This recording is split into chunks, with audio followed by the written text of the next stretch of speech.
মিত্তির বাড়িতে আমি যখনই কোনো বিপদে পড়েছি আপনি পাহাড়ের মতো আমার সামনে দাঁড়িয়ে সব ঝড় ঝাপটা থেকে আমাকে বাঁচিয়েছেন। এই ঋণ আমি এ জীবনে শোধ করতে পারবো না। আমার ওপর আর ঋণের বোঝা চাপিয়ে দেবেন না। এই জোনাকি বিশ্বাস আপনাকে গুরু মানে, কিন্তু সেই গুরু দক্ষিণা দেওয়ার ক্ষমতা জোনাকি বিশ্বাসের নেই। আপনি আমার মায়ের জন্য যা করলেন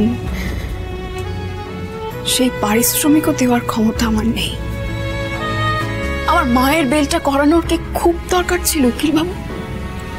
মা যে সংশোধনাগারে আছে সেই সত্যিটা আমি আপনার থেকে লুকিয়েছিলাম বলে তো আপনার মান সম্মান সবকিছু মাটিতে মিশে গেছিল। তাহলে এই কেসটার সাথে জড়ানোর কি খুব দরকার ছিল উকিল বাবু?